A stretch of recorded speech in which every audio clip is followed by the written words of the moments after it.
नमस्ते बच्चों, आज के इस वीडियो में ब्रिज कोर्स 2026-27 कक्षा 9वीं विषय विज्ञान के लिए जो आपकी विद्यार्थी कार्य पुस्तिका है, इसके सप्ताह नंबर 4 का कंप्लीट सॉल्यूशन आपको इस वीडियो में बताया जाएगा। तो बच्चों, इस बुक में टोटल आपको 8 सप्ताह दिए हैं। आज के इस वीडियो में हम आपके चतुर्थ सप्ताह कोशिका का कंप्लीट सॉल्यूशन विद एक्सप्लेनेशन के साथ में आपको इस वीडियो में बताएंगे। पेज नंबर की अगर बात करूं तो बच्चों मैं आपको बता दूं, ये आपका पेज नंबर 31 से दिया है। ठीक है, तो सप्ताह 4 का कंप्लीट सॉल्यूशन विद एक्सप्लेनेशन के साथ में हम इस वीडियो में देख रहे हैं। एक एक प्रश्न को समझेंगे, साथ ही में जो प्रश्न दिए हैं उनके उत्तर भी लिखित में आपको बताऊंगा। यहाँ पे हमें कुछ चीज़ें दी हैं। हम सब का घर ईंटों से मिलकर बना है, अर्थात घर की आधारभूत इकाई ईंट है। इसी प्रकार सजीवों का शरीर छोटी छोटी इकाइयों से बना होता है, जिसे कोशिका कहते हैं।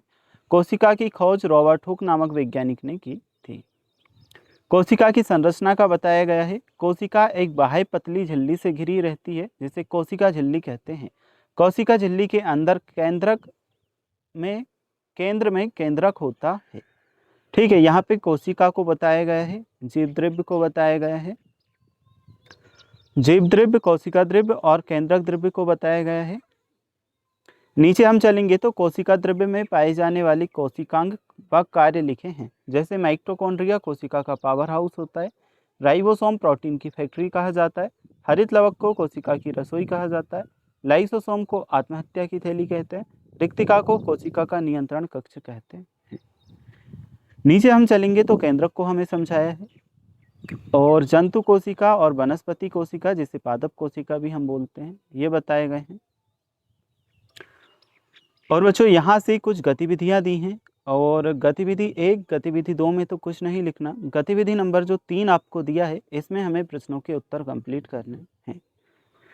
पादप कोशिका एवं जंतु कोशिका में अंतर। विद्यार्थी कार्ड बनाएंगे। कुछ छात्र पादप कोशिका की कार्ड बनाएंगे, कुछ जंतु कोशिका के कोशिकांग बनाएंगे। कार्ड को मिलाने के पश्चात विद्यार्थी कार्ड उठाकर रखेंगे। अब यहाँ पे हमें एक तालिका दी थी, एक साइड केवल पौधों में, दूसरी साइड केवल जंतु में बताना था। तो केवल पौधों में क्या क्या होता है? कोशिका भित्ति होती है, हरित लवक और क्लोरोप्लास्ट होते हैं, और बड़ी स्थायी रिक्तिका होती हैं। और केवल जंतुओं में क्या क्या होता है? सेंट्रियोसोल और केंद्रकण, लाइसोसोम और छोटी या अस्थायी रिक्तिका। चलिए, इन प्रश्नों को सॉल्व करने के बाद में फिल इन द ब्लैंक्स यानी कि रिक्त स्थान हमारे पास आ जाते हैं। तो रिक्त स्थानों को हम देखते हैं क्या दिया है। पहले नंबर के रिक्त स्थान की अगर हम बात करें तो इसमें हमें कहा गया है कोशिका को जीवन की इकाई कहा जाता है। तो कोशिका को जीवन की मौलिक इकाई कहा जाता है। मौलिक या आधारभूत भी हम लिख सकते हैं, लेकिन दोनों का मतलब एक ही है। यहाँ पे हम उत्तर मौलिक कर रहे हैं। पादप कोशिका में कोशिका भित्ति और हरित लवक पाए जाते हैं, जो जंतु कोशिका में नहीं पाए जाते। ठीक है, थोड़ा सा जूम कर बताऊं क्या लिखोगे। पादप कोशिका में कोशिका भित्ति, ये जो हमने लिखा है, और हरित लवक पाए जाते हैं। ठीक है, तो कोशिका भित्ति और हरित लवक आपको दोनों लिखना। नेक्स्ट है हमारे पास में केंद्रक कोशिका का नियंत्रण केंद्र होता है। यहाँ पे आप उत्तर लिखोगे नियंत्रण केंद्र। नेक्स्ट है माइटोकॉन्ड्रिया को कोशिका का पावर हाउस कहते हैं।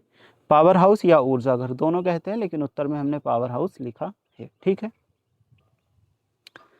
तो यहाँ पे कंफ्यूज मत होना। एक चीज मैं आपको बता देता हूँ, कोशिका को जीवन की मौलिक इकाई कहा जाता है। मौलिक की जगह हम इसे आधारभूत भी लिख सकते हैं, वह भी हमारा सही होगा, मौलिक भी सही होगा।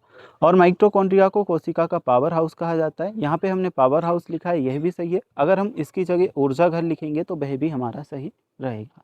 तो इससे आपको कंफ्यूज नहीं होना है। ठीक है, चलिए इसके बाद हम बढ़ते हैं जो आपकी सही जोड़ी है इसकी तरफ। अब मैच द कॉलम्स आपको किस तरह से कंप्लीट करने हैं ये मैं आपको बताता हूँ। सबसे पहले जो आपको केंद्रक दिया है, केंद्रक को हम किससे मैच करेंगे? केंद्रक क्या करता है? नियंत्रण केंद्र का काम करता है, इसलिए हम ऑप्शन बी से मैच कर रहे हैं।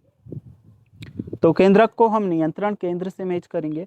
नेक्स्ट हमें दिया है माइटोकॉन्ड्रिया, ये हमारा ऊर्जा उत्पादन करता है, इसीलिए इसे पावर हाउस भी कहते हैं ऊर्जा का। ठीक है, तो हमने ऊर्जा के उत्पादन से मैच किया। अगला है कोशिका भित्ति। कोशिका भित्ति जो होती है यह केवल पौधों में पाई जाती है, तो इसे हम किससे मैच करेंगे? डायरेक्ट केवल पौधों में। रिक्तिका को सीधे हम भंडारण से मैच करेंगे।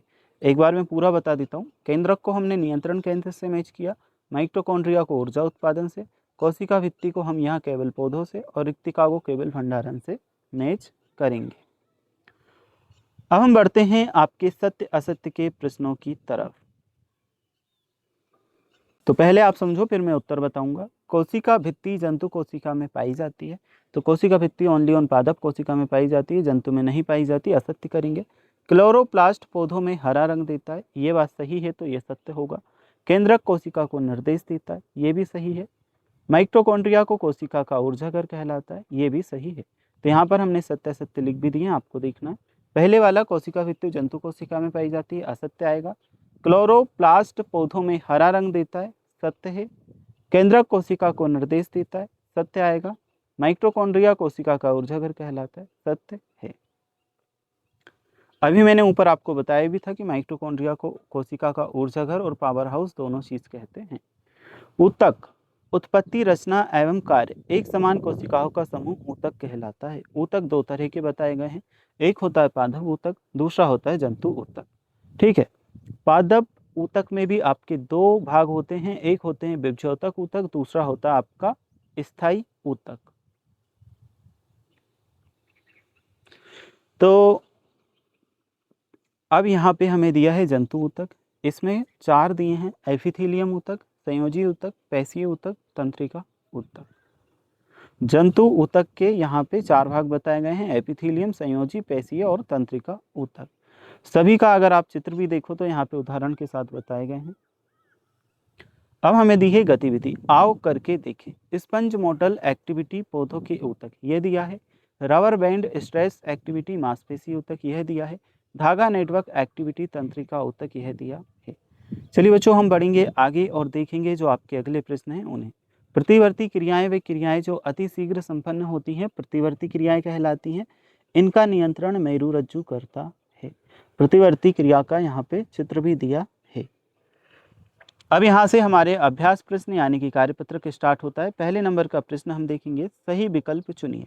रक्त किस प्रकार का ऊतक है? ऑप्शन में हमें बच्चों टोटल 4 ऑप्शन दिए हैं। पहला है हमारे पास तंत्रिका, दूसरा है संयोजी, तीसरा है मांसपेशी, चौथा है उपकला। तो रक्त संयोजी ऊतक है, इसलिए बी ऑप्शन हमारा सही उत्तर यहाँ पे बी ऑप्शन आ रहा है, संयोजी ऊतक। ठीक है, नेक्स्ट है हमारे पास में मस्तिष्क तक संदेश ले जाने का कार्य करते हैं। इसमें भी 4 ऑप्शन दिए हैं, तंत्रिका, संयोजी, उपकला, पेशी ऊतक। तो मस्तिष्क तक संदेश ले जाने का कार्य तंत्रिका ऊतक करता है, ये वाला ऑप्शन हमारा सही उत्तर है। तो ये हमारी कंप्लीट। चलिए अब सत्य असत्य की ओर बढ़ते हैं और देखते हैं सत्य असत्य में क्या आने वाला है। जीवन पर्यंत विभाजन की क्षमता वाला ऊतक विभज्योतक कहलाता है, तो ये हमारा है सत्य। स्थायी ऊतक जीवन पर्यंत विभाजन करते रहते हैं, ये असत्य है। एपिथेलियम उपकला ऊतक शरीर को ढकने का कार्य करते हैं, ये है सत्य। तो बच्चों ये जो है आपका कंप्लीट हो चुका है सप्ताह 4। अगर आपको किसी और सप्ताह की कंप्लीट सॉल्यूशन देखना है, आप हमारे चैनल के प्लेलिस्ट में जा कर के देख सकते हो।